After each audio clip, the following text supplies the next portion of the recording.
Hello, Board of Onto Innovation. My name is Eric Oshesky Jr., CFO of Onto Innovation. I understand that our company is considering issuing new shares to raise capital for our major expansion project here in the United States. However, I understand that there's a split decision among board members.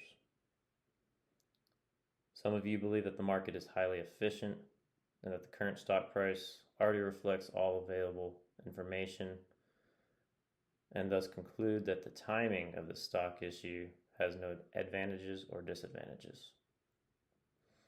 On the other hand, I understand that some of you argue that the market might not be fully efficient, suggesting that issuing new shares could negatively impact the stock price if not timed correctly.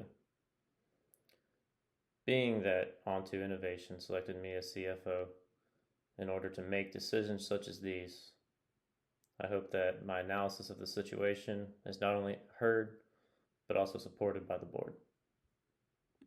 Board, I understand that some of you believe our market is already fully efficient, and thus the timing of issuing new shares is irrelevant. Although I disagree with this sentiment, I understand how you may see it this way. Ever since the 1980s, our market has become more and more efficient due to the technological advancements made. Markets now can consume information quicker, and thus the public reacts quicker to public information being released. However, through my professional analysis of market efficiency, although our market is extremely efficient, I believe it still follows the semi-strong form. I say this because legal insider trading, which is reported trading by corporate insiders, has still proven to be consistently more profitable than following public information alone. Based on my professional analysis, I believe Onto Innovations should temporarily delay the issuing of new shares. However, before I explain my reasonings as to why, let me first take you through a brief 10-month history of our share price. In January 2025, before the trade wars, our share price sat at about $215 a share. At the height of the trade war, our share price had plummeted to $88 a share. However, we have since recovered, and in the past 3 months, our share price has increased by over 36%, sitting us now at $134 a share. However, research has shown that when companies issue new shares, the dilution of ownership tends to decrease the share price, meaning while everyone else is recovering from the trade wars, we could lose investor sentiment because of the fact that our share price would be decreasing when others are increasing.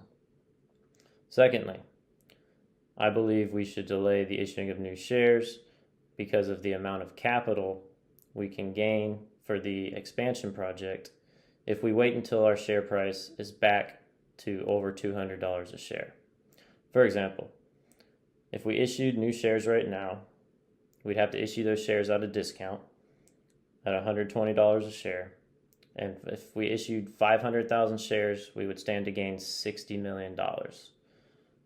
However, if we wait until our share price is back to around $215 a share, these discounted shares would be sold at $193 a share, and 500,000 shares issued at this price would raise $96 million of capital for our expansion project.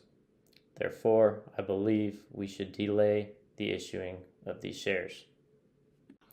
In conclusion, although our market is more efficient now than it was in the 1980s, our market still follows a semi-strong form of efficiency, meaning that the timing at which companies release public information is still critically important.